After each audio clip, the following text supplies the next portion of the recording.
The Mayo Experience. That Mayo Experience. That Mayo Experience. That Mayo Experience. Experience. Welcome to the Pat Mayo Experience, presented by DraftKings 2021. How to bet on the NFL. What you should be looking for. Are you making good bets? How do you find the best available lines? And how do you manage your bankroll? What should you be betting? What traps do you not want to fall into? Plus, if you're a beginner to the sports betting scene, we're going to break over some of the terminology, the plus, the minus. If you're terrified of that stuff, don't worry. We'll wrap that up for you and have it into you, no problem, so you can feel comfortable wagering on the NFL this season. I recommend DraftKings Sportsbook and the tons of offers they have for new customers right now. We'll talk about a lot of these new customer offers at myriad places, only because it's free money, and you really should take advantage of it if you are investing in the NFL this season and you really want to get into the game. It's just extra money to bet with that you don't actually have to pay for, so why not take advantage of it? Stuff like that really goes a long way into padding your bankroll. It allows you to make a few mistakes. And as you try to build your bankroll out, how do you do that? That's what this show is going to be. It's not a pick show,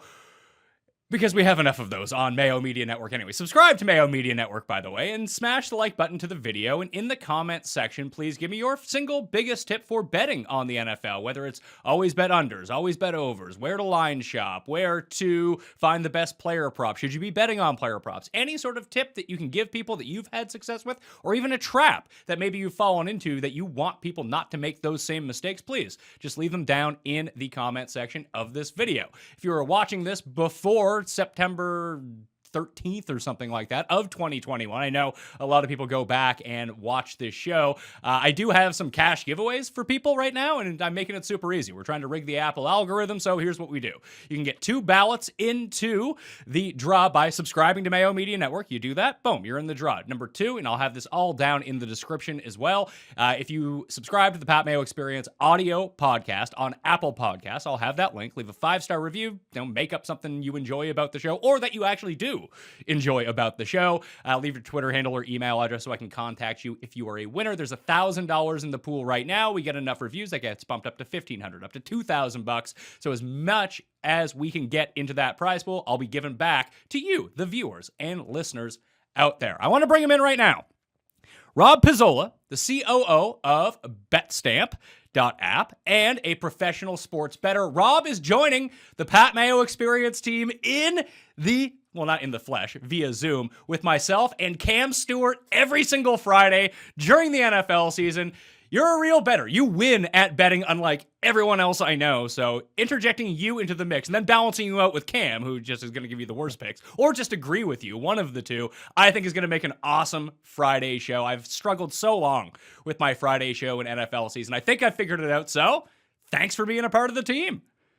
No problem at all, Pat. I actually love doing content during NFL season. A lot of people who are professional bettors tend to be on the sidelines. That's not something that I've ever done in my life. I just like getting out in the forefront and helping other people win as well. I'm very much looking forward to working with Cam again, because it's been probably about a half decade now, maybe longer, since I've actually worked with Cam, and we had some pretty good chemistry. So I am looking forward to Fridays in the NFL season. I can't wait. So that will be on Fridays. Obviously, if you just go and subscribe to the newsletter, that's another way you can get into that draw too. Sub to the newsletter. It's completely free, and I'll have like the schedule up there. There's a giant props contest that I'm doing right now. You just have to deposit on Prize Picks, and it's $7.11 every single week. So instead of just like randomly playing props or prop parlays, we'll talk about parlays in a little bit. You can just do it for $7.11 a week on Prize Picks. I'll have that link down in the description right now. Use our link. You get a match deposit of up to $100, so a free $100. Or you just put in code MMN at checkout, and you can be a part of that pool. That starts in week 1 of the 2021 NFL season, and there's bonuses. Like, it's a season-long competition, so the person who comes in first gets a bonus $3,000. There's bonus $50 on your entries every single week if you go 5 of 5. So you can come compete against me, against Cust, against Jeff, everyone on the MMN team, and it's going to be a lot of fun. So I please go do that right now and use our link to go do it and code MMN. But it's a lot of free money being given away, and that's where I want to start with you, Rob. Is there's all of these offers, there's all of these sites, there's deposit matches. Should you be taking advantage of all of these if you're a first-time depositor? Oh, absolutely. I mean, we live in an era now where all these sportsbooks are competing against one another in order to acquire customers. And because of that, they're offering these what I would say are insane bonuses in some cases in order to get you to deposit at their sites. And that's one of the biggest advantages that you have betting on sports, is being able to line shop. And that's part of why I joined the Bet Staff team in general, is because we offer probably the best line shopping utility on the market right now, where you can just input all the sports books that you bet at. And whenever you're going to go place a bet on the NFL, you can quickly look at who has the best line and go and bet at that specific sports book. And we're basically saving you the time of having to go sportsbook to sportsbook yourself and check those lines. And I say this all the time. I use the exact same example, but if you were to walk into a grocery store and look for a bag of potato chips, and you had 5 of the exact same bag of potato chips, but one of them was $1 cheaper than the other 4, you're always going to buy the one that's $1 cheaper than the other 4. And for some reason or another, sports bettors, especially casual and recreational sports bettors, they don't heed this advice, and they just go place a bet at one specific sports book all the time. And that turns out to be a negative expected value proposition for them in the long run. You should always be getting the best number possible. If you're a losing sports bettor, it will make you a less losing sports bettor. If you're a break-even sports bettor, it probably turns you into a winning sports bettor. And if you already win, you're just going to win more. So there are lots of reasons to do line shopping. BetStamp is a great utility to do it. Please check it out if you can. But that's just like an absolute lesson for people in general. Try to deposit into as many sports books as possible. Try to get the best number possible whenever you can. Like, for example, at DraftKings Sportsbook right now for the week that this show is running, and you can get, I'll just steal the promo code from our UFC pick show, the Dogger Pass podcast. So code DOP at DraftKings Sportsbook. And this is what they have for this week if you deposit on DraftKings Sportsbook. It's a $5 minimum deposit in certain states, obviously, where sports betting has been legalized in the U.S. If you bet at least $1 on any week 1 game, they will just give you $200. Yeah, I mean, that's what this industry has become. There's a lot of competition in this space. It's actually a great time to be a sports bettor in general, because you have so many sports books competing for your dollars. And at the end of the day, like that DraftKings promo is a prime example of they're basically giving you money to bet with them. Now, obviously, the hope is that they can keep you around for a long time, and I get that. And I hope that throughout this video here, Pat, that we can give people some advice to turn them into some winning bettors over time. And that's where we're going to start. So if you are a brand new beginner to sports betting, you want to get in on it this year, maybe you're going to, it really depends on what your bankroll is at the same time. But I think a lot of the same methods apply. You still want to be doing the same thing, because I know people that bet, $15,000 a week on the NFL. I know people that bet more. I know myself, I'm usually in for around like 500 to 1,000. I know more people who bet $25 a week. They bet $50 a week. And it all really depends on how much you can afford to lose, because I am not a professional bettor like Rob is. I'm a very casual bettor. I'm really just hoping it gives me enough entertainment and excitement throughout the course of the year that maybe I can break even. Usually that doesn't happen. I end up down a few $100, but it was worth the entertainment value that I got out of it, because it just enhances the experience of watching everything so much more. But if you are a very casual bettor, Rob, and you're trying to get into this for the first time, obviously taking advantage of these promos is huge. But like, what would you say to someone like, hey, I have $200 for this NFL season? Like, how do you go about that? Because I know, that's not even close to your regular bet. But if that was you and you were trying to build a bankroll, how do you allocate your money that way? Yeah, so for someone who has $200, the first tip and piece of advice I'll give you is bankroll management, just in general, right? A common mistake is somebody's going to take $200 and they're going to put it all into play in week 1 of the NFL season and potentially lose a whole ton of it. And then the season's not going to be all that fun, because yes, there's entertainment value in betting, but the entertainment value goes through the roof when you're winning, and it's not that great when you're losing in general. So definitely you're going to want to allocate only a small percentage of that bankroll to bet on in week 1 instead of putting everything into play. The reality is you have to set goals for yourself for NFL season. If it's purely recreational and you're only seeking entertainment out of it, do whatever you want to do, but just bet within reason. Like, we don't want any problem gaming situations, anything where you're going to lose sleep at night. Just make the game a little bit more interesting for yourself, have a little fun. If you're the type of person that wants to win money over the course of the NFL season, you're actually going to treat this, I don't want to say like a job, but an investment of sorts, then there's all sorts of other stuff that we can get into, certainly with bankroll management, but your timing of your bets over the course of the week, what specifically you are betting on, not falling into, I don't want to use the word traps, but maybe some traps in terms of misinformation that is put out there by other content sources and things of that nature. So first and foremost, you set your bankroll. Second thing, don't put it all into play right in week one. It's a long season. We have to let this bankroll survive. And I think that people get really caught up in like, oh, I can wager 10% of my bankroll this week or 35% of my bankroll, whatever arbitrary number that you put in, because I don't really operate that way. But again, I'm not the most successful bettor in the world. But if I feel like I have a bunch of positive expected bets for the week, I'll play more. If I look at the board and be like, man, there's nothing that I like on here, there's one game, I'll bet on one game. I have had to develop that discipline over the years rather than there's 16 games going on, I need money on them all. I've got myself out of that mindset over time, or I'm going to make an 8-team parlay because, I can bet $5 or I can bet $10 and win 900. I've tried to really backtrack off that. So that would be a part of my suggestion of, pick the spots that you like and bet them. And hopefully you can stay within your budget. Hopefully you can build your bankroll. And then if you're winning at the first part of the season, maybe you can increase that, but you're going to lose. That's going to happen. You're not going to win every single week. You're not going to win every single bet. Like, what is a good amount of bets that you should be winning to be a positive gambler? Is it like 55% of bets to beat the vig on the house?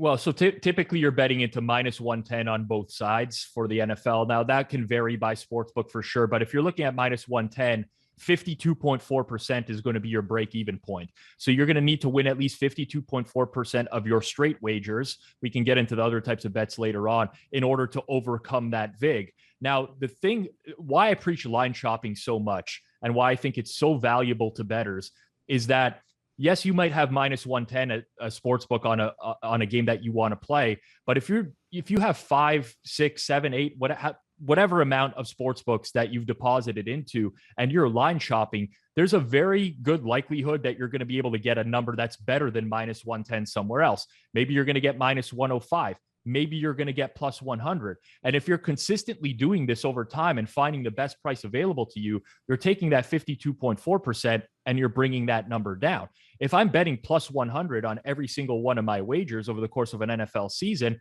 now I don't have to win at 52.4% to break even. I need to win at 50% to break even. And I know 2.4% doesn't sound like much, but for those who have been betting, that is a monumental difference. So that's very important just in general, is understanding what your break-even point is going to be and knowing that if you are line shopping and looking in different spots for the best available number at all times, you're bringing that break-even point down. There's no amount that you should be betting in any given week. This is very dependent on the person overall. Like you said, Pat, there's going to be weeks where I have maybe 2 or 3 plays. There's going to be weeks where I have 10 to 15 plays. It's all dependent on whether or not I like the card. And over time, I've learned that you don't want to just force action for the sake of forcing action. Again, if it's recreational purposes, sure, you can bet on every game and you understand in the expectation in the long run is that you're going to lose. But if you're treating this like some sort of business and you plan to win over time, then yeah, I mean, it depends on the week. It depends on the card. Sometimes you're going to have more bets. Sometimes you're going to have less bets. It's just very dependent. You have to understand that. Let's talk to beginners for a second who might just be getting into the NFL, because I have a site that provides tools for both daily fantasy and for betting purposes where you can compare players, a range of outcomes, the expectation.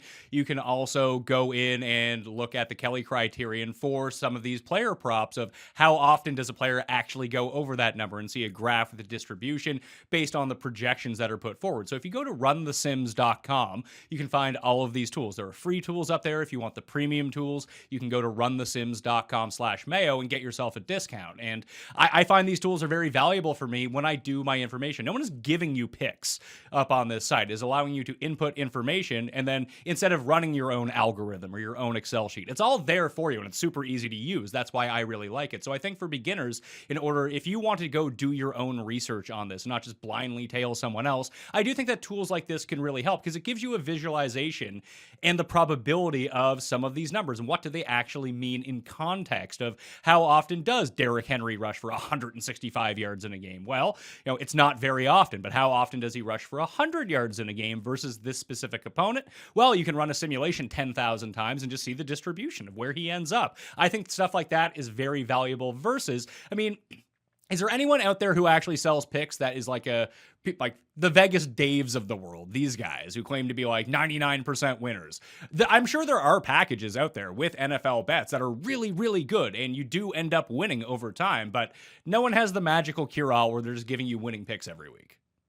It's very, very difficult to find. I'm not going to say that every single tout in the industry loses, because that's not true. But a general rule of thumb for someone getting into this space is probably don't buy picks, just in general, because there are winners out there. It's very difficult to pinpoint them, especially if you're a beginner. But part of it is you're at the mercy of the marketing of the person selling the picks, right? Anyone can tell you that they're 20-1 over their last 21 plays. You have no way of verifying whether or not that's true. That's another feature of BetStamp. I don't want to make this a shameless plug just in general, but one thing about BetStamp and record tracking on the app itself is that we have verified record keeping. If a tout is on our platform selling picks, then we're able to verify that they are locking in real numbers. And for someone who's buying picks, they're able to go through that tout's history and look at a verified, documented history of those actual plays rather than what the tout is trying to sell them. So that's it. I will put that in there. But just in general, buying plays is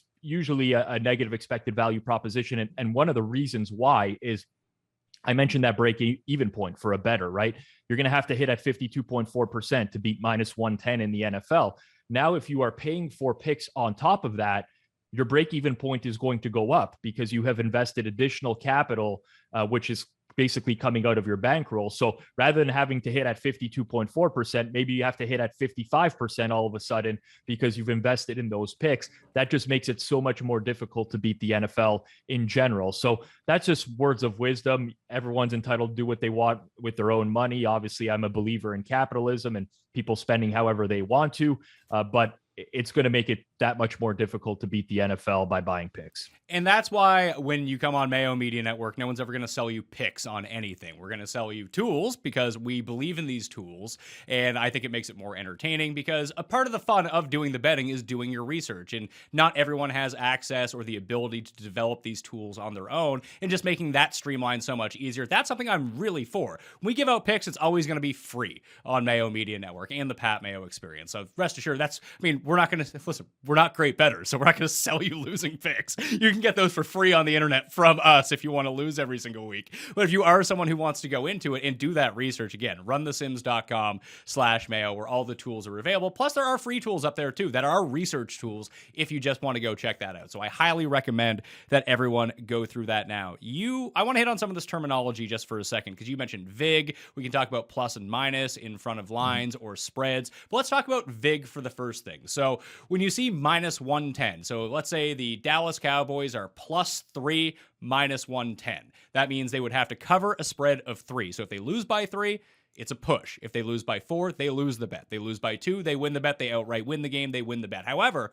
that minus number in front of the 110 means you have to wager $110 to win $100. I think this is a part that people don't really understand all that often because like when you say line shopping, people might say, oh, I can get, +3 on this side or +3.5 on this side. So even if they lose by 3, you're still going to win that bet because you have that extra 0.5. However, you really do need to look at the VIG on it because the +3 might be minus 110, but the +350 might be minus 130, right?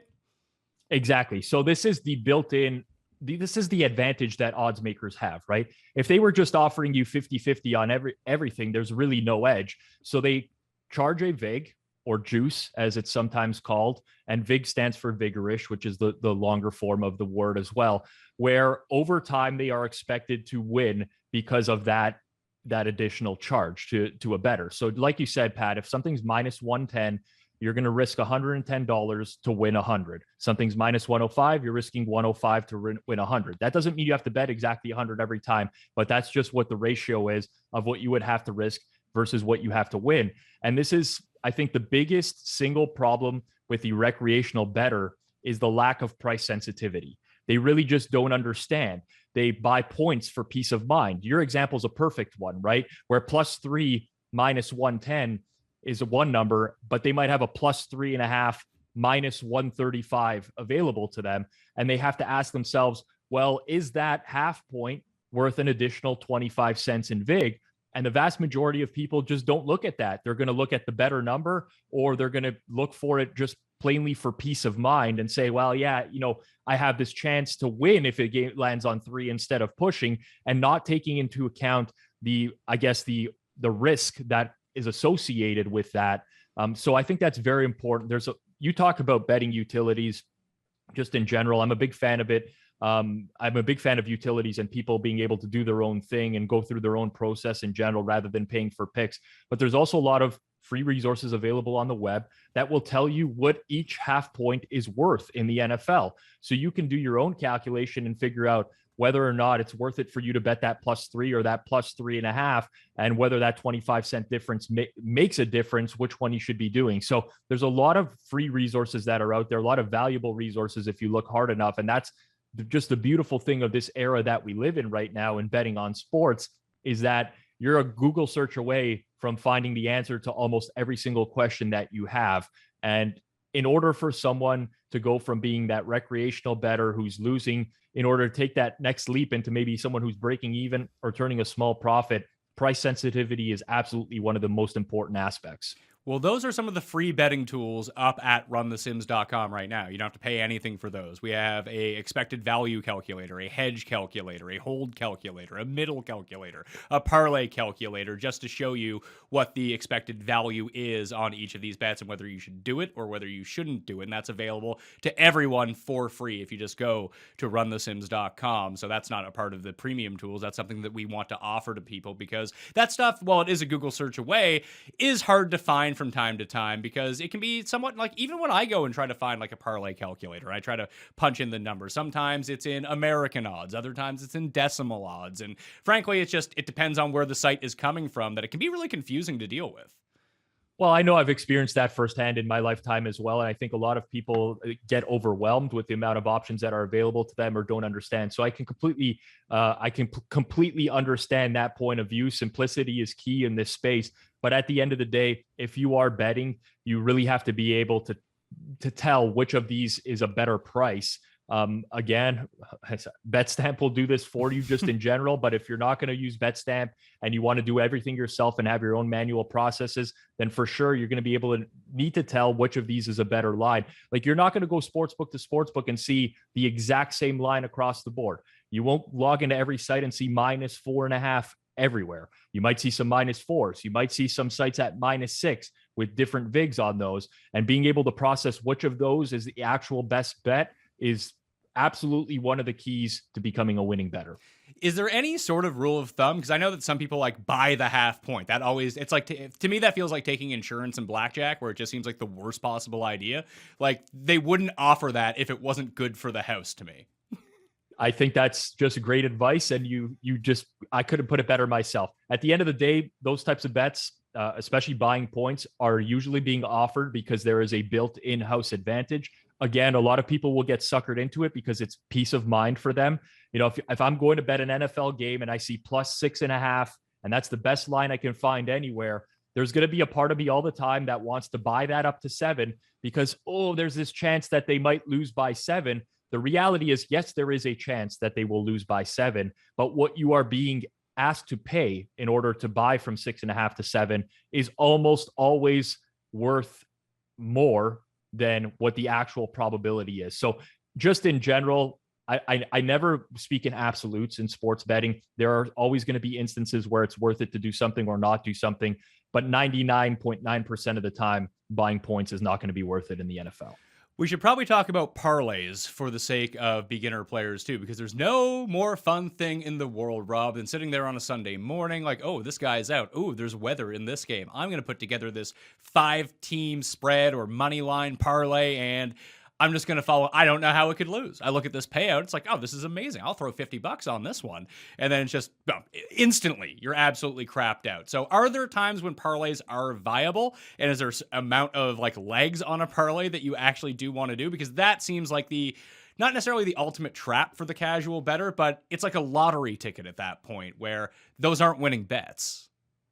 Correct. Now, with parlays, it's very tricky. And obviously, I understand the allure of a parlay to a recreational player because you can put down a small amount of money to win a large amount of money. And everyone wants to do that. People buy lottery tickets all the time. And there's nothing wrong with that. Again, if you're going to bet the NFL recreationally for some entertainment and you do expect to lose over time, and that's the caveat, you should expect to lose over time if you're strictly going to bet parlays, then fine, go for it. But if you're someone who's looking to grind out a profit, it's probably not your best bet. Part of the reasons why is as soon as you're starting to parlay games, odds are being adjusted. That makes it more and more or less and less expected value. So negative EV. And you asked me if there's a time when you can parlay games and it's worthwhile. The answer is yes, but it's going to be very unlikely for a casual bettor to be able to determine that. A parlay being a good bet, essentially you'd need every single leg within that parlay to be positive expected value. And I'm probably speaking in terms that are very difficult for a recreational bettor to understand right now. And that's fine. I mean, most recreational bettors cannot determine what a positive expected value play is just in general. So as a decent rule of thumb, you probably want to stay away from them. Now, that means that I'm not telling you just don't bet them whatsoever, but if you're going to tone it down, I'd stick to at least 90% straight wagers. That's giving yourself the best chance to succeed in the NFL. Now, again, you're probably not going to double your bankroll over the course of the season by betting that way, and the parlay gives you a better chance of doing that. But overall, I speak in terms of expected value, and when you start to parlay games, you're bringing your expected value down. Well, is there a way, like, how do you determine expected value, whether it's positive or whether it's negative? Because I think that's a problem that a lot of people have, myself included. Like, is this a good bet or is this a bad bet? Yes, it comes with time, obviously, and doing years and years of tracking and understanding that you have something that is better than the market. So for me, I bet on the NFL because I tend to get very good closing line value. And what that means is that the market tends to agree with me more often than not. And just to explain this to people, on an NFL Sunday, there are sports books in the world that are taking more than six-figure bets. This is a very efficient market, meaning that on a Sunday, when a sports book is willing to take that much money, they're very confident that they have set the proper price on the game. Well, how have they set the proper price on the game? They've adjusted based off of action that's come in over the course of the week. So people bet these games over the course of the week, and they start at lower limits on Mondays and Tuesdays, and they drastically start to increase. And as the limits start to increase, more and more professional action comes in to the point where the sports books can use all of this information to determine what the line should be on a game. So for me, my goal as a sports bettor is to place a bet and have the number move with me. And I'll give an example, but if I was to bet the Dallas Cowboys at -3 in a game, and I bet this on Wednesday, and 1:00 on Sunday afternoon, it's kickoff, and the number is -4, then I've made a good bet. It might lose. I mean, it's going to lose probably 45% of the time. But if I've gone from -3 to -4, I've done my job. I've got out ahead of the market, and I've gotten what I call a positive expected value wager. If it was the other way around, and I bet the Cowboys at -3, and at kickoff, they're -2.5, I can bet a better number at kickoff, then I've made a bad bet. That's a negative expected value wager. So how do you make positive expected value wagers? You don't know at the time that it's going to be positive expected value. But if you do it long enough and you see that the market is agreeing with you more often than not, that is a very good sign. And I think a lot of people in the NFL, they get fixated on wins and losses because we're in this to win money. I completely understand it. But being fixated on wins and losses will lead you astray a lot of times because there's a lot of randomness in the NFL. There's a lot of variance. A kicker misses an extra point or a field goal, or you get a bad penalty call against you. These things happen on a regular basis. So when you're looking at a sample of 10 games and you go 2-8, you might have done everything right and you just got unlucky. But in that sample, if you were 8-2 against the closing line and the numbers are moving with you, then you're probably going to win in the long term. You shouldn't get your head down. You should continue going forwards. So at the end of the day, expected value is determined by the number you placed versus where the number closed at in the market. And will you know what the plus EV sides are when you put them in a parlay? Probably not. But if you've been tracking over the course of a season and over the course of a couple seasons, market tends to work in your favor, then you're probably making some plus EV bets in there. I think that's a good way to put it, where you need to have a sample to figure out what you're doing. We talked about this a lot with daily fantasy golf, where you get one slate every week to figure out if your process is good or not. And you might have had good picks that week. Those guys didn't play well. Does that mean your process is a disaster? Maybe, maybe not. Maybe you got unlucky that week. Maybe those guys just didn't show up because you're obviously going to lose. Like you said, you make a positive expected bet versus the closing line, and it's still going to lose like 45% of the time. And the inverse is true as well. You could have a really bad process, have a minus EV bet that wins 45% of the time, but you win 3 of them in a row, and you're like, oh, wow, I am great at this. So what is a realistic sample to be able to judge this over? Is it a season? Is it multiple seasons? Like, how long until people can actually put some numbers to, like, hey, when I do this, it actually works out well. When I'm doing this, it doesn't work out well. Yeah, the reality is you're probably looking for a large sample. And the NFL, it's much harder to find than other sports, right? Because if you're betting the NBA, Major League Baseball, NHL, you have daily games, you have a ton of games in the season. So yeah, maybe an entire season is that type of sample you're looking for. In the NFL, we have 17 weeks this year, or 18 weeks. I guess they added an extra one. If you're betting 3 games a week, you're only looking at 54 bets over the course of the year. That's not going to tell you a whole lot. Even if you're looking at 5 games a week, still not going to tell you a whole lot. So it's difficult from that sense. And I think you want to up your risk appetite as that sample size becomes bigger. Like if this was my first year betting the NFL and I'm doing all my tracking, I'm not going to stake a whole lot, right? I'm not going to jump into the NFL, notoriously the most difficult market to beat in pretty much all of sports, and just come in firing $1,000 a bet. That's not likely what I'm going to do. I'm going to pick an amount that I'm willing to risk and willing to lose. I'm going to go in with the expectation that I might not win. And I'm going to treat it like a season where it's kind of like a trial run, and I'll bet the games and I'll track everything. And then at the end of the year, I'm going to evaluate. And if 75% of the bets moved in my direction, I'm going to say, okay, it's a small sample, but I might be onto something here. And maybe next year I'm going to have a little bit more risk appetite. I might up my bankroll a little bit. Whereas if it's the opposite way around, at the end of the season, I'm like, oh, the market's moving against me a whole lot here. I'm not doing very well.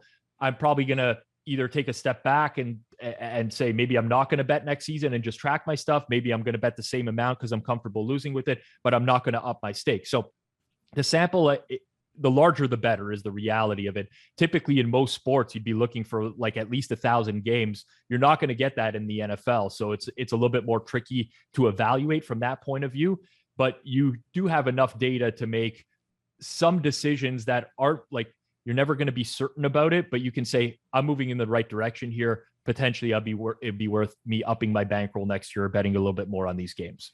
Can you explain to people what the square side or the public side of a bet is? And would that go into the misinformation thing? Like, are all square sides or all public sides bad bets? So typically the square side is, so you usually have a square side and a sharp side. Square is usually a term that is meant to dictate a losing bettor in the NFL, more often than not a casual bettor. Whereas a sharp side, when people say sharp money is on this game, it tends to indicate professional money. People that are betting a lot of dollars on this game tend to be on that side. Now, there's a lot of confusion and misinformation around sharp versus square and things of this nature, right? And what really bothers me when people talk about a sharp side and a square side and so on and so forth is they tend to ignore the number of a game. And I'll give a perfect example because this already happened this week. But week 1, we have Denver and the New York Giants. And Denver was a small road favorite, maybe a pick 'em in some spots, got hit hard by professional money earlier in the week. And the numbers moved up to Denver -3 on the road. Now in week 1, you're going to get a lot of people saying, oh, the sharps are on Denver this week, which is true, but they were on Denver at the price of a pick 'em or -1.5. Not at -3. If the sharps were on Denver at -3, then the number would go to -3.5, -4. They've already bet that number into place where they feel that there's no longer value on this side. And when you say the sharps are on this side, well, they were, but they were at a different price. And what tends to happen is people are like, well, I want to be on the same side as the professional. I want to be on the sharp side. They jump into market, bet Denver -3, where there's no longer an edge. And they're not doing themselves any favor in the long run. Again, your goal as a bettor, closing line value, beat the market. Don't bet into the same number that it's going to close at type of thing. So that's the sharp side. Now, the square side is most often determined by public consensus numbers, which may or may not be accurate. Sportsbooks provide this information to other content sites and say, well, this is the amount of tickets that we are taking on this side of the game. And oftentimes you'll see some pretty drastic splits where maybe 80% of the action on one game is on one of the sides, 20% on the other. And naturally, what's going to happen for a lot of people is they're going to hear stuff about fading the public, fade the squares, right? And they're going to say, well, I want to be on the same side as the bookmaker. I want to bet on the side where I'm cheering against all these people to lose, because we know, Vegas wasn't built overnight. There's a reason that these sports books are able to stay in business type of thing. You'll hear all these types of statements. The challenge and why you should not do that is the VIG, which we talked about. When the sports books are taking bets from people, let's say it's a massively split game where 80% of the public is taking one side, the sports book is taking bets at plus 110 because the bettor who's making those bets is making them at minus 110. So the sports book's getting it at plus 110, which is the exact opposite of that. Now, in order for me to be on the same side as the sports book and bet against the public, I'm not getting plus 110.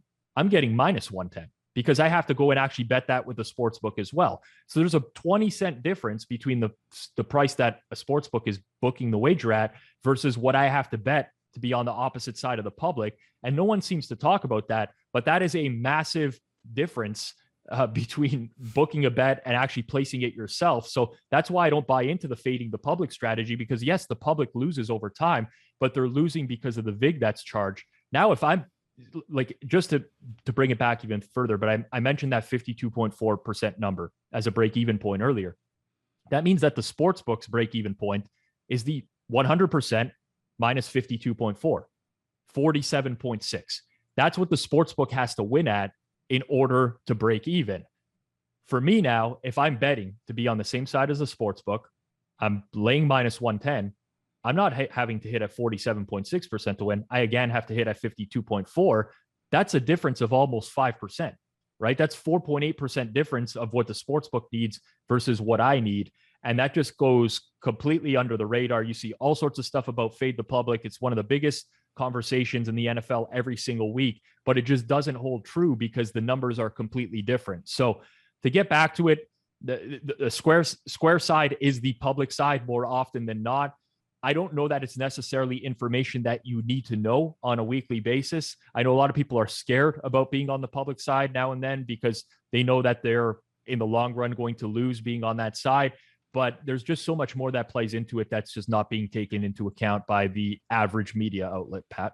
I am guilty of this as well, talking about reverse line movement and not really even knowing what I'm talking about. That's why I stopped talking about it. I thought I knew what I was talking about 5 years ago, and it turns out that I didn't, because sometimes you think you know something, and then you're like, oh, wait, no, I actually don't know what I'm looking at when it comes down to it, because I was exactly the same way. It's like, oh, geez, 91% of the money's on this side. Like, I'm just going to randomly bet the other side, because that's going to be that's the way that I want to do it. It's like, oh, this line moved a point on Sunday morning this way, because all the money seems to be coming in on this way. Well, I didn't anticipate that there's a different VIG on that bet, or there was just one giant bettor coming in on the other side, and it was big enough to move a line. Because if one or two of these like factions of professional sports bettors come in and dump on one side, they could be big enough to move a line, couldn't they?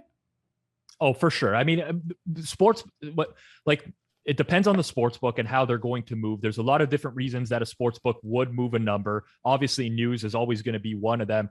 Obviously, they are profiling their players. Like, this isn't going to come as a surprise to anyone. When you bet with a sports book, they're going to have your betting history. They're going to know whether you are a long-term winning bettor or a long-term losing bettor.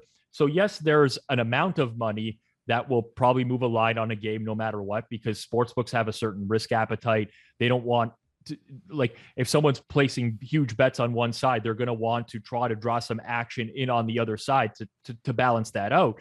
But it could be a very small bet that ends up moving a number just because somebody's profiled as a sharp bettor and they end up putting down a certain amount of money, or maybe a lot of smaller profiled sharp bettors are putting down small amounts of money where the bookmaker is like, okay, I'm going to take notice of this and I'm going to move it a little bit because I think that this is the right side type of thing. So there's a lot of things that definitely go into the line moves, but people have to remember, this is not like this is a very weird market. And When I say that, like there's weird things that happen and that professional bettors will do in order to fake the market, as an example. Oftentimes this happens in the NFL, which makes me laugh. But early in the week, I mentioned, Tuesdays, Wednesdays, limits tend to be lower. A lot of professional bettors are waiting till later in the week to make their bets so that they can get down enough money to satisfy their fill or what the amount of money that they need to be able to bet on that game. So what they'll do earlier on in the week is they'll actually bet the wrong side of a game, the side that they do not want of the game, because it's low limits. It's not going to cost them a whole lot. And then if that number hangs around for the next 2 or 3 days, well, guess what? I can come back in on the other side at a better number than I was going to get before, and I can fill that for a much larger bet. So when I see the reverse line movement stuff being talked about on Tuesdays or Wednesdays early in the week, where you have very limited information, you don't really have a true testament of what the market is at that point, it always makes me laugh, because you have no idea whether that's a valid line move or not, or if someone's playing games in the market. And these are just kind of the things that play into this, where somebody who's playing a reverse line movement strategy could easily be misled, and not really, they really don't understand the full picture that's being painted for them. When you look at those sites that do give you the bet percentage on this side of a spread or that side of a spread, or the over or the under, how true do you think those are? I don't think that there's a huge incentive for the sportsbook to mislead. So I do think that they're true, but I also don't think in a lot of cases the information is valuable for some of the reasons I mentioned. But also, I don't only want to know the number of tickets on a side or the number of bets on a side. I would like to know the amount of money on a side in general. That would be much more helpful. Then I also want to know the numbers that they were bet at, right? If a game moves from -4.5 to -7, well, how much of that public percentage was bet at -4.5? How much was at -6? How much was at -7? We don't really get a breakdown of that at all. So because of that, I just don't find the information to be useful. I think it's interesting if you're talking context and you're like, all the people see it one way on this game and people are willing to back this team and so on and so forth. I just don't think it provides actionable information that is going to help you beat the sportsbook. And that's why I think that the numbers out there that are provided by sportsbooks are probably real. And this falls in with a lot of like tout services as well, where the numbers that they'll post are when they bet them. So if you're subscribed to a tout service where they're giving out picks, they might send an email blast out on a Wednesday evening at 8:49 p.m. and be like, hey, here's the bet. It's Dallas -3. But you might not look at, what the list of the bets are until Sunday morning. And you're like, oh, Dallas, perfect. But Dallas might not be -3 at that point. They might be a different VIG at that point. They might be -3.5 at that point. So I think that's where people get confused with a lot of these services as well. Is like, I think it's if you're going to pay for a tout service and get picks sent to you, I feel like you need to have the alerts on at all times so you can hit the same numbers that these people are hitting, because people will be like, oh, yeah. Because I've experienced it too, where people are like when it comes to golf betting, I'll put out my picks on like Monday morning very early. And then by the time Wednesday comes along, those are the numbers that I locked in. I've talked about. They're like, well, I don't have that number anymore. It's like, well, I don't really like the bet anymore. I like the bet at that number. Right. And people seem to get that twisted. And they're like, oh, no, I still need to bet it. This guy said to bet it. I will tell you, I do Sunday morning periscopes every week, 11 a.m. Eastern in football season. And I give out bets, which I'm very reluctant to do so because and I tell people off the top of it, I do not expect to win on Sunday mornings in the NFL. This is a bad time to be betting. You should be placing your bets earlier on in the week. At this point, I truly feel like I'm coin flipping, but I will give out some bets sometimes, or I will say some stuff of like, I like this team at a certain number, or I personally played this earlier in the week, but I will not advise playing it now because the number has moved. And then I'll get messages on Sunday night that say, oh, thanks very much for the pick on the Texans. I won a lot of money on that. I'd be like, I didn't actually give out the Texans. I said that I bet it earlier in the week at -2.5, but it's -4 now. And I said I wouldn't bet that. And I'll get responses of like, well, I bet it anyways because I wanted to be on the same side as you. And that's actually like the complete wrong approach to take in sports betting. And I'm going to say this over and over and over as we talk, Pat, but price sensitivity is important. Like, this means something in this game. And if you cannot grasp that concept, you're going to be doomed over time. It's plain and simple. And the one thing about touts and the releases just in general, if a tout was actually good and this person was winning, people do take notice and they will release a play, and the market is going to move immediately. People are immediately going to bet that, and there's going to be market respect given. If you're buying picks from someone and that line is hanging around over the course of the entire week, then you got to get out of that right away, because the market is not respecting their opinion, does not care about what they have to say. So why should you be paying for that service? So just in general, it's very difficult when you're buying plays overall, because either you're buying from someone who doesn't win and the market doesn't respect, or like you said, you're going to have some alerts set and be able to bet it right away and make yourself available 24/7 to get down at the same number as the good touts who release plays. So it's a very slippery slope. I'm not saying you can never win by buying picks from touts or anything like that, but definitely 100% agree with your statement that you're much better off dealing with some sort of utility where you can work it into the process yourself and give yourself full control over your bets. A lot of different companies now, especially sportsbooks, are sponsoring shows. This show is brought to you by DraftKings Sportsbook. I've been with DraftKings since 2017. They've never actually once told me what to say ever on a show. They say, hey, don't talk about other sports betting books. That seems very reasonable to me. So go play at DraftKings Sportsbook. But you see all of the larger companies now, like even something like Sinclair Media, who owns all of these RSNs. They buy Bally's Sportsbook, and now they're going to start they changed the name to Bally's as a term of advertising. They're going to have betting shows on these channels where I don't know how to quite phrase this, but like when you see, like there's certain shows on ESPN, let's say, that I think are actually quite good and have super sharp people on them. There's other people talking about gambling on ESPN and sports betting who may have never laid down an NFL bet in their lives, but the company is forcing them to talk about sports betting because that's where the money is being generated right now. And I think this goes back to the misinformation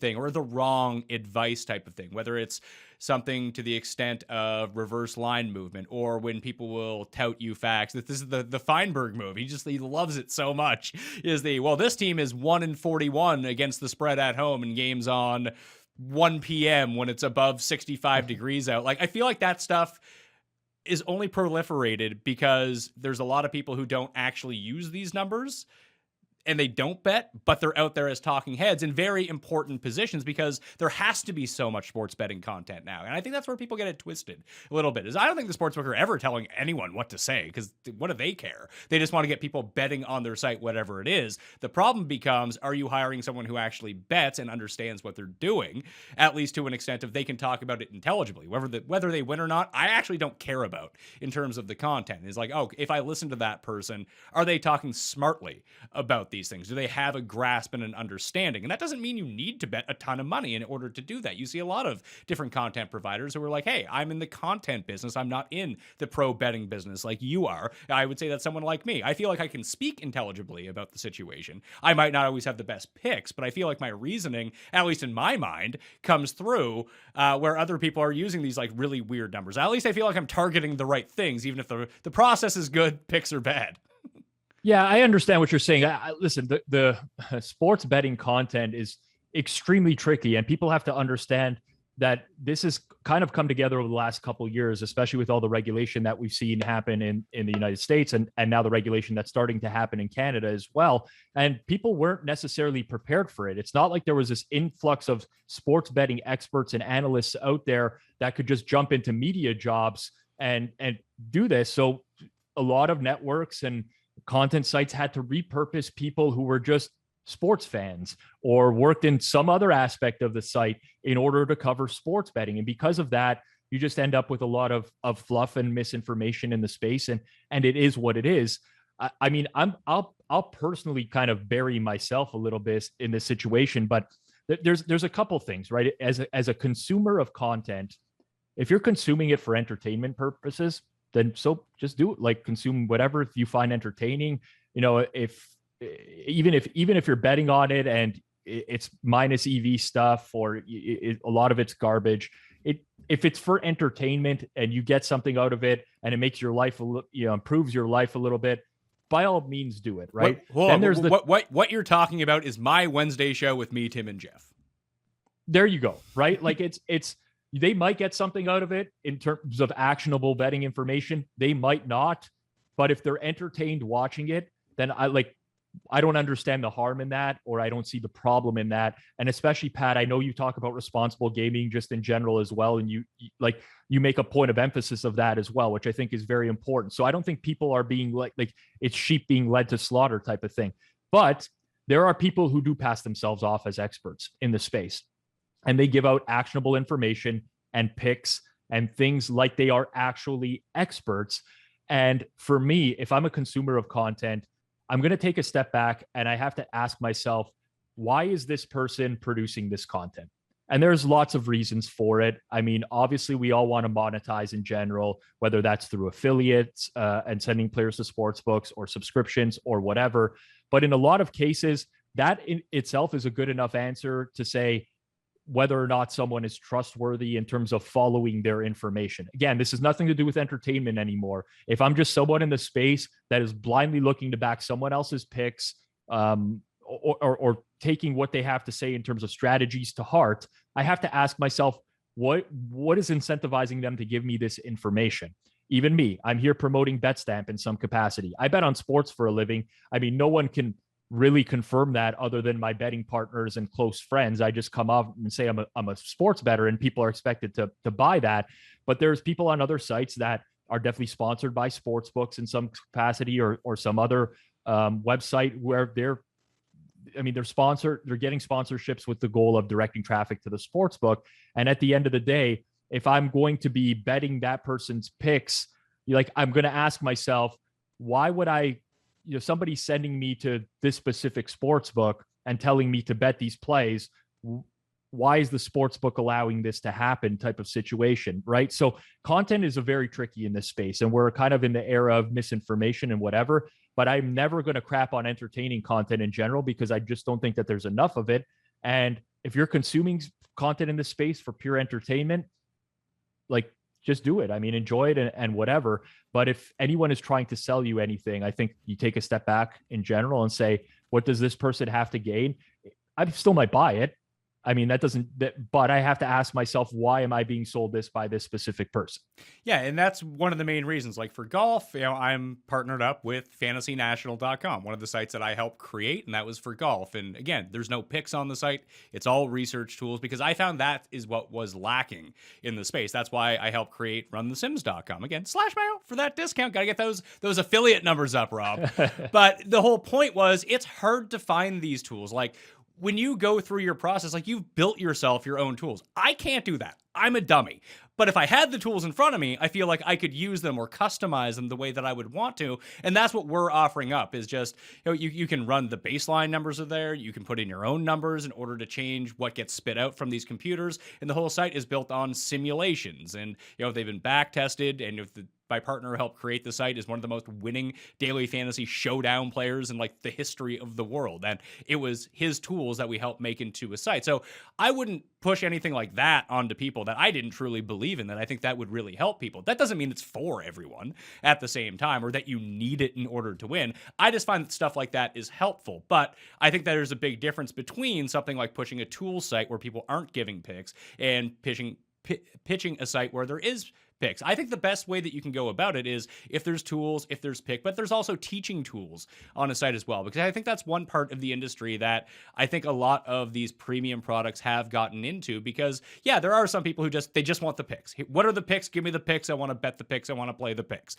Other people want to have a one-on-one coaching session for even if it's 20 minutes with people at that site, and that becomes a feature. I think it's a nice selling tool, but I also think that's super helpful as well. Yeah, I completely agree with you on all that from that perspective altogether. And again, I think people need to develop their own processes to help them improve at sports betting, and they'll figure out what works for them, what doesn't work for them. As long as they're tracking their bets properly, again, tracking closing line value in general, they can figure stuff out for themselves. And my process now versus what it was 10 years ago is night and day. There's no overlap. It's completely different. And I think over time, you learn to refine. It's in the pick space that I'll just give a quick story on how I ended up as a professional sports bettor. And I've made this public before, but just in general, I used to post my win probabilities every day for Major League Baseball to my Twitter account. I would literally post them every day. I didn't know anything about betting. I don't want to say anything, but I was not a seasoned sports bettor. I just said, I'm running a model. Here's my baseball picks every day. And I posted them to Twitter. I got a call out of the blue from someone in the US that said, Rob, just so you know, it's very disadvantageous for you to do this because as soon as you're posting them to Twitter every day, someone is immediately betting them and moving the entire market. And we agree a lot of times with what you're betting. We don't want the market to move in general because we want to be able to get the bet ourselves. Would you consider working with us in some capacity? That's how I got my start into sports betting. So when you see people with huge Twitter followings now, 20K, 30K, 40K, with deals with sports books or running their own promotions or whatever, who are posting picks every single day. So me. That's public. So you. Do you actually post the picks to your Twitter? I post like my golf picks every week to Twitter. Okay. In theory, what would happen? But people, is if you have 30... but people know that I'm bad at this, though. Okay, so, but this is what I'm getting at, just in general. So in theory, if you got 30, 40K followers on Twitter, even higher, whatever, and you're posting picks, that's public information now that everyone can see. If that stuff was good and someone was tracking it over time, it would just make its way into the market very quickly. Someone would bet it out. They'd be like, "This, I'm going to set notifications for so-and-so's Twitter account. They're a winning bettor. As soon as they tweet, the numbers are going to fly." This happens with a guy that I know on Twitter that posts CFL every week, where as soon as he posts his CFL plays, the numbers fly like 2.5, 3 points. I want to actually kill the guy because a lot of times I want to bet the same sides and I'm just not able to do that. I don't actually want to murder him. Like I'm not that kind of person. But the reality is there's so much of that content, that picks content available on Twitter that's just not moving the market in general. And I mean, frankly, it can just be classified as not winning, like not winning information if no one is betting it or actioning it right away. And that's just a pretty good rule of thumb in general. If there are public things that are winning in general, it tends to have an effect on market. And that's just a pretty easy rule of thumb for any recreational bettor who's in the content space or Twitterverse or whatever, following Instagram touts. If an Instagram tout that has 100K followers is posting a free play and it's not moving the market, then it's garbage. And I think that's just a pretty general rule of thumb. Yeah, it's really funny because when it comes to the golfing market, obviously my opinion is taken far more seriously in golf than it is in football because of I don't post football picks or even plays till very late in the week anyway, because that's when the content ends up coming out. And like you said, it's for entertainment purposes only because we're having fun just yelling at each other about lines. But for golf, like when Jeff and I do the golf show on Monday, like Ben Coley releases his article around the same time that we post our show. He tends to move markets. People believe him. And if Jeff and I give out basically the same pick on the show, that's around like 60 to 1, 70 to 1, something like that in the golf market, it'll go to 50 or 45 pretty quickly because people will hop on it. It doesn't mean that they're good picks, but it just means that a lot of people watch that show. And we have I feel like our NFL pick show, probably the Friday show that we're going to do together, the Monday golf pick show. There's just a lot of active gamblers in that market that if we do put out a play and people agree with us, which, they're watching our show probably for a reason, whether it's good advice or bad advice, they're going to jump on that number right away too. And it will swing the market in golf very early on in the week. Right. But in theory, if that was not a sharp bet, the market will correct itself. So if you bet Tony Finau at 66 to 1 and he moves to 40 to 1 because of a bunch of your followers have now bet Tony Finau. That happened 2 weeks ago. Okay. So it's a prime example. If that happens now, if that's not a good bet and that's not a sharp bet at all, what will happen is over the course of the week, you should see Finau move back towards 66 to 1. So again, it's about what he closes at, not necessarily the immediate impact, because yes, there are large followings that can move a market no matter what. But if he closed in that 40 to 1 range, then you made a good bet on your part, and all your followers who followed that made a good bet on their parts as well. And again, there are some markets that are smaller where maybe this doesn't apply. I would not consider golf to be one of them, just in general. And that's one thing about Jeff as well. I mean, me and Geoff obviously worked together for a long time. And every once in a while, when I don't bet golf for a course of the week, I'll go to Geoff's account to see what he's posted throughout the week. And I'll go and see if those numbers are available. And most of the time that they're gone, which is a pretty good indicator that he's actually winning at golf betting over the course of time. Because again, the market would correct the other way if the information that you're providing is not worthwhile. I think that's a really healthy way to look at it too. And that way you can track the people that you're either sub to or that you follow and just see if that's the case. I mean, obviously you do want to track whether they win or lose. If they're like 0 for 81, you got to be like, oh man, I got to stop following Tim Andercust on these picks. This is not a great idea. Or I got to consider going to the complete opposite side, right? Yeah. Or there's very few people that you should fade in general, but when someone is hitting at the rate that Andercust hits at, you always got to wonder if you got to be on the opposite side. Hey, listen, if you had done that over the past 7 years on our show and just bet against him, you would be a winning bettor. Like, it's not even close. The reality is that even if you're a losing bettor, the reality is you should be a coin flip, 50-50. Like if I'm betting into a market where I have no idea what I'm doing, I'm essentially flipping a coin. So you would expect that over a long period of time that this bettor would be somewhere around 50%. They're going to lose again because the sportsbook's charging them the VIG and they need to hit at 52.4%.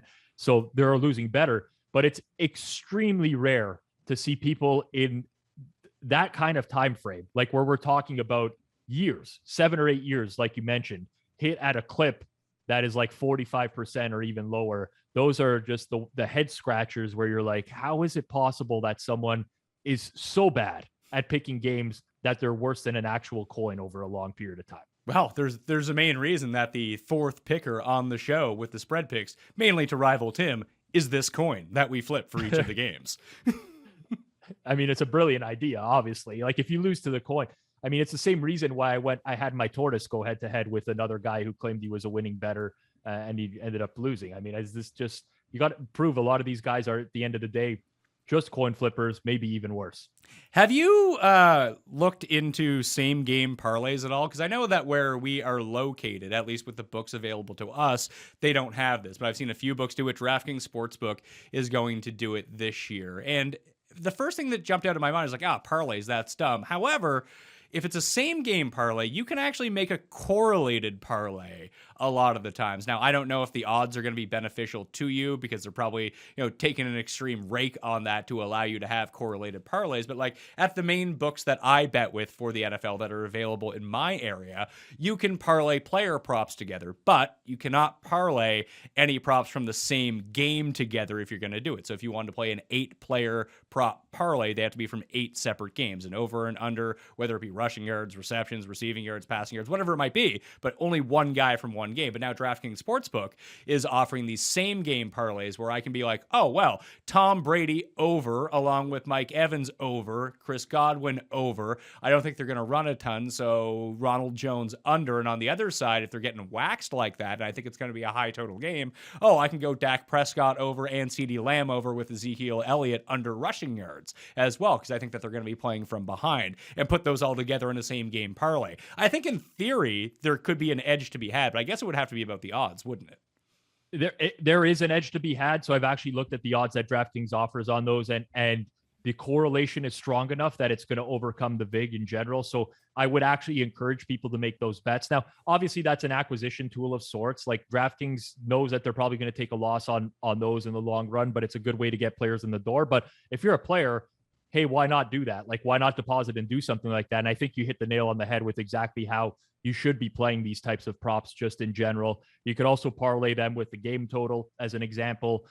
So, if you are taking a quarterback and receiver over, you can also take the game total over. Conversely, if you're taking the quarterback and receiver under, you could take the game total under, things of that nature. This is actually one of the single biggest edges I think that you can have as a sports bettor parlaying at this point. This is something that sportsbooks used to allow like 20 years ago, even up to 10 years ago in some capacity, before they started to really filter out your parlay options. I remember when I was first growing up, you'd be able to bet a soccer draw with the under as well, which was a hugely correlated because all the 0-0 and 1-1 draws with the under 2.5. And eventually over time, sportsbooks caught on and they removed those. And now you really can't bet those anywhere else. So DraftKings coming out and giving you actually a fair price on them, I do think that that is positive expected value if you do it right. All right, so DraftKings Sportsbook, same game parlays. I'll have to rig up a few for the year. Do you think that we'll have we have legalized sports betting technically in Canada at the moment? I guess it's going to go province by province, like it's going state by state through the US,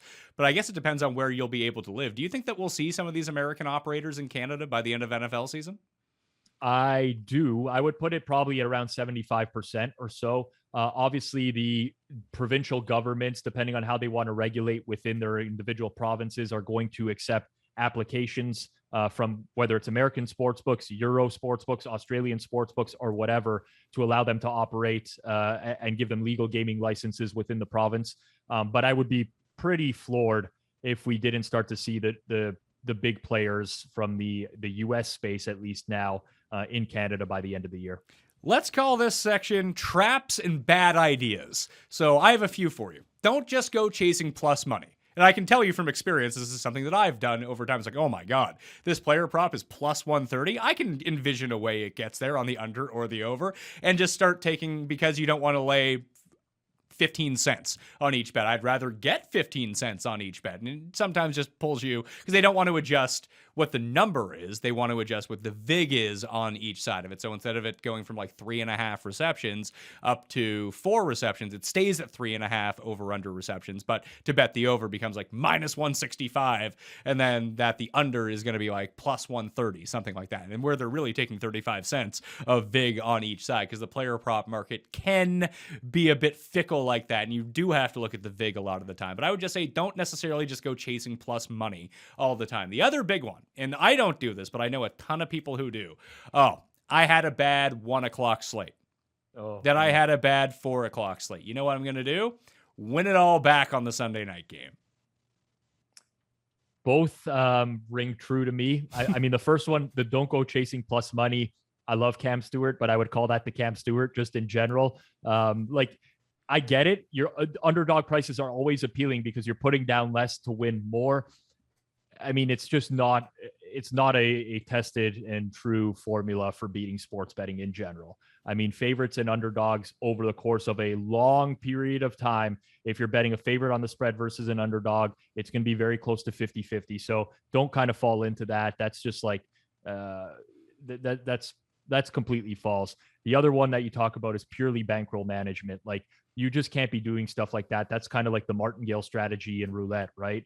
Where you bet black or red, you lose, you double your bet, and you just kind of keep doubling your bet till you win. And then more often than not, or I don't want to say more often than not, but you do get to a point where you're like, well, how did I lose $100,000 betting like $5 on roulette? I mean, that's just obviously never would happen in real life scenario, because that's just not the way things work. Well, hold on. It's funny you mentioned that, because I used to play blackjack. One of my best friends does that entire thing. And you know who loses the most playing blackjack? That guy. We'll sit down at a $10 table, then all of a sudden he's out of money, $500 down 10 minutes later.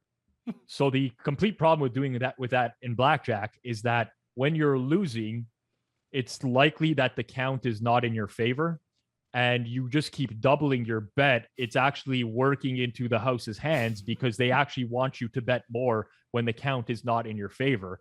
In fact, in blackjack, you probably want to be betting the most. Like, I mean, for those who don't count cards, they don't know what I'm talking about just in general, but that is a horrific strategy in blackjack just in general, because of the way that the game actually plays out. But yeah, in general, you want to keep your bet sizes consistent in the NFL. That's not to say bet the same amount on every single game. That's not what I'm saying. Like, you might like one game more than another.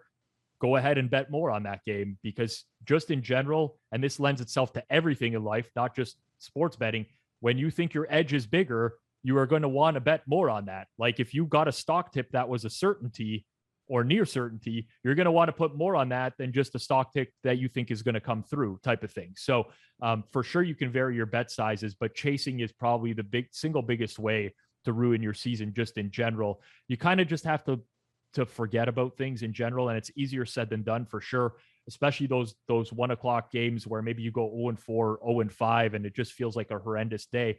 But the reality is, you should have probably placed your bets much earlier in the week, if not earlier in the day. There should be no reason for you to bet right before post on Sunday Night Football. Like, if I'm betting the Sunday Night Football game 15 minutes before it starts, I'm literally giving myself no chance to win in the long run. Again, efficient market.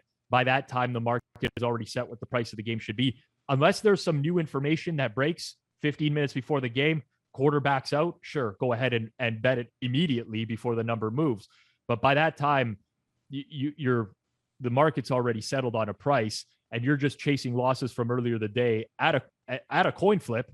where you're paying 52.4%. Like it's just a real problem. So it's probably one of the toughest lessons to learn in sports betting, and one of the the hardest assets to acquire is bankroll management, but it just makes it that much more easy for you. Yeah, just don't become an emotional bettor. Whenever you feel yourself being emotional or feeling the need to chase, just log out of your account is essentially the best advice that I can give everyone. And I feel like it's not necessarily that you have to go through it to learn how shitty it is when it happens to you, because there's nothing worse than getting taken all day and then be like, oh, I'm going to win it back, and then losing again. You're like, oh my God, now I'm out of money.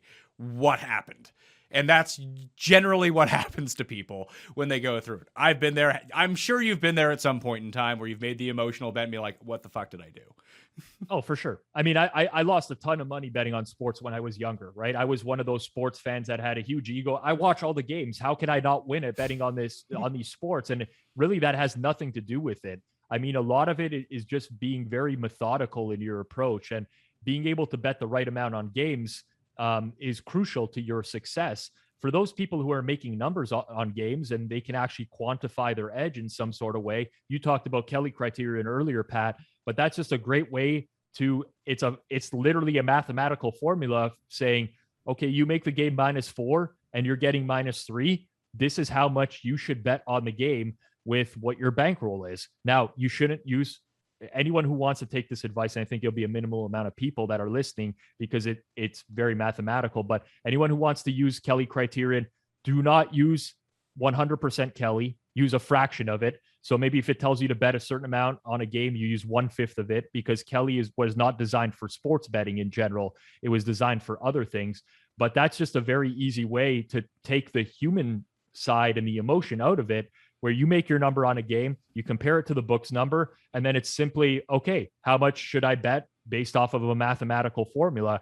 And you go from there. And if you can get yourself into that kind of process and that kind of habit and take that emotional side out of it, you're definitely going to be a better bettor. So that's one of the features that we have at runthesims.com. That is one of the premium tools that we have, is the player prop searcher, where you can input the line that you have, you can input the VIG that you have on that line, whether it's minus money, whether it's plus money, and then you can run a simulation 10,000 times, and it will give you the Kelly Criterion for that number. And what I've basically been doing and looking at it is taking like 1/5, 1/6 of whatever that percentage is, and be like, oh, this one's really in my favor at this moment. That still doesn't guarantee that it's going to win. And I think that's where people, and if the past, I mean, there's a lot to take away from the past 2 years and what's been happening in the world, but the number one thing that I've taken away is that people do not understand probability at all.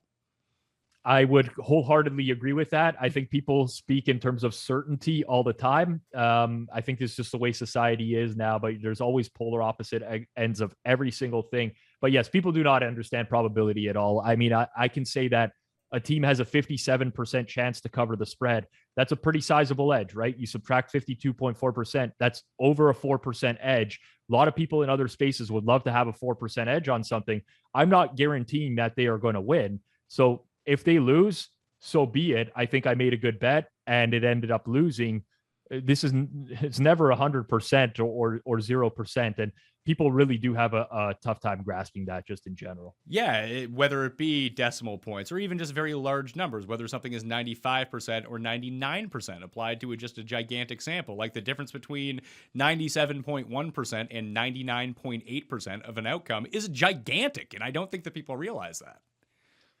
They don't. I mean, we don't, as a society, we do not think in probabilistic terms a whole lot. It's either somebody said this, or like you see this all the time with sports betting probabilities. Somebody will be like, oh, I have the Patriots 77% to make the playoffs. And somebody will tweet at them at the end and be like, oh, they missed the playoffs, you're an idiot type of thing. And the reality is there's a 23% chance that they weren't going to make it. And they just fell into that 23% bucket. So hard. I mean, it's not actually a hard concept to grasp, but for some reason or another, that's just not the way that the random person thinks. So let's close with process and the weekly process when it comes to betting. So I'm starting all of mine. There's the free tool up at runthesims.com, which is the advanced stats hub. It gives me the market share information from the previous week. And this is mainly for player prop which I like to bet a lot of because I do think that there's a little bit of an edge there because the markets are a bit softer. You can't wager as much, but I'm not wagering so much that I mean, there is one place where I'm limited, but most places don't have me limited on player props. I can bet like $100 a prop, $150 a prop if I want to. Most people aren't betting that much that it makes a difference anyway. So I like to go over the market share, the target percentage, and you can do all of that at runthesims.com in the advanced stats hub. That is all completely free. And then I like to use the player prop tool where if that's a premium product, you have to pay for one of those where you see the distribution, the Kelly Criterion, and just the graph line of where the median projection is and whether that person is either over or under that, then it will give you a good percentage of what you can bet. So if you want that, you can go to runthesims.com/Mayo for that discount and get it for cheaper. You can find that all down in the description. Check the description. There's a lot of good stuff down there if you want to go get it. But that's sort of my process for the week. I watch the games, obviously. I talk about the games. That's for both betting and content purposes. But I also like to dig in, like, what did I miss from this game that the numbers are telling me versus what I watch with my eye? Because I'm sometimes watching 8 games at once, and then I'll go back and review them in the morning, but only really the condensed version of that game. Like, there's obviously going to be stuff that I'm missing that maybe the numbers can seek out. I remember that you said that you like to start your week with trying to come up with the lines for the following week and then see where they open. Absolutely. So I'm going to hit on a couple of things that you mentioned there. I think one of the things that you hit on is one of the biggest differences between a professional bettor and a recreational bettor just in general is a lot of recreational bettors will watch a game and they're like, that is ingrained in their mind as this is what's going to happen going forwards. But also they'll look at final scores of other games rather than digging into the details of what actually happened in that game. So for me as a bettor, I run my own formula for what I call expected points on a weekly basis, which is I take the box score stats of every individual game and I try to determine what the score should have been in the game based off of those box score stats and kind of stripping out luck. So like a team could beat someone 35-10 in the NFL, but it could be a very lucky result where the game should have been closer to maybe 21-10 or 21-14 or whatever. That's just some random example. And I think it's very important to just get away from looking at what the score was in the game and instead looking at how that game actually took place. Like, did it get out of hand late in the fourth quarter? Was there some fumble luck? Whatever, a variety of factors. So that's one thing for sure that I think is just crucial to any sports bettor in general is filtering through what I call the fluff. So that's a great point and well taken. I would recommend for anyone who's betting on sports to always create a number on a game, whatever they're going to bet on, whatever event they want to bet on, whether it's the game, a player prop or whatever, create your own number of what you think it should be before you actually go and bet it. Because people oftentimes, it's overplayed, and I actually hate to use this terminology, but bet numbers, not teams, is something that you hear a lot in this space. I don't like to use it because I don't think a lot of people use it in the right context.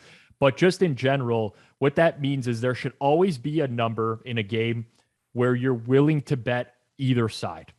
And too often people fall into the trap, hate using that word as well, but of saying to themselves, I can't wait to bet on this team next week. I can't wait to bet against this team next week. But there's going to be a number associated with that game where you're going to be betting on or against them. And it could potentially be inflated or much more than you would expect it to be. So because of that, I always encourage people to create their own numbers on a game. Green Bay's playing Jacksonville, whatever, make the number. What do you think the spread and total should be in that game? Then go to the Sportsbook and compare it to what they came up with and then bet your differences rather than saying, I'm going to bet this team no matter what, because oftentimes you're going to have to bet it at a price that is inflated because everybody's kind of thinking with that exact same mentality. So that's just, I think, a genuine great piece of advice in general. Don't even look at the odds early in the week. Make your own numbers first and then compare them to the odds and go from there. Rob Pizzola, betstamp.app, at Rob Pizzola on Twitter is where you can find him. We'll be on the Pat Mayo Experience every single Friday in the NFL season with myself and Cam Stewart. How are you going to navigate with Cam when you're going through win probability and all this? And Cammy's like, oh, the dogs are barking, Robbie. I've learned to deal with it before. I think actually the polar opposites work so well together sometimes that I'm really, really looking forward to it. I mean, in terms of my professional working career, I have no better memories than co-hosting radio shows with Cam Stewart. So I'm extremely excited about this opportunity, and I don't know how I'm going to navigate it. Honestly, sometimes I'm going to lose it on him probably, because that's happened a few times here and there. And I think we're going to have some good laughs along the way as well. All right, remember to tune in to the Pat Mayo Experience every single day during the week. Remember to smash the like button of this episode, sub to Mayo Media Network. And if you want to get in that cash giveaway draw, please go subscribe to the Pat Mayo Experience audio podcast. Leave a review on Apple Podcasts. They're the only ones that get the reviews. That's why I'm picking Apple to do it. And then leave a 5-star review, something you enjoy, Twitter handle, and email address, and boom, you are in that draw for it. The prize pool's at $1,000 right now. You check back in a week, could be at $2,000, $3,000, depends on the amount of reviews that we get for that. So please, even if you've done it before, go do it again and play in that season-long prop pool over at Prize Picks. If you deposit at Prize Picks and use code MMN, you'll get up to a $100 match. So you deposit $100, you get $200, and it's only going to cost $7.11 a week. So you don't even need to deposit that much to have your entire season paid for as a part of this prop contest. First place for the season-long winner is going to be $3,000. There's weekly winners of $50 on top of their wins anyway. Oh, my voice is cracking now. So I highly recommend that you go do that and come play against me. It's just for a lot of fun. I can figure out worse ways to spend $7.11 a week. Rob, let everyone know what's going on over at BetStamp too and what they can get.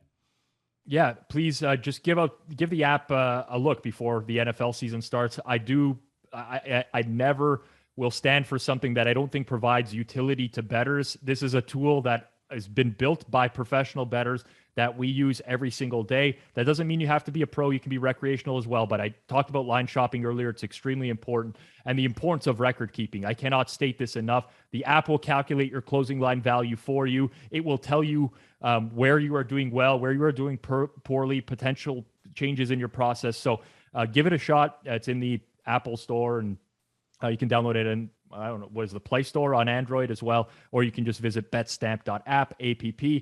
And then during NFL season, obviously I'm on with Pat on Fridays, Sunday mornings. If you want to follow me on Twitter at Rob Pizzola, P-I-Z-Z-O-L-A, P-I-Z-Z-O-L-A for the American listeners. I do a Periscope at 11 a.m. Eastern time on Sunday mornings as well, where I just go through the board from top to bottom and I give my final thoughts with all the information known on every single game.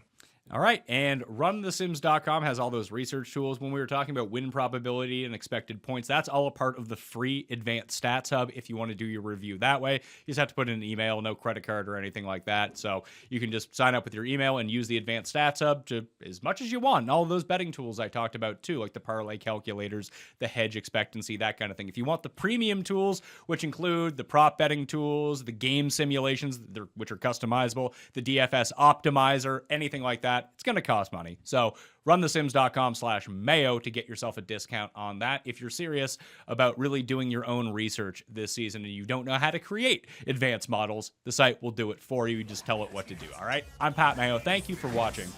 I'll see you next time. Pat Mayo Experience! Experience!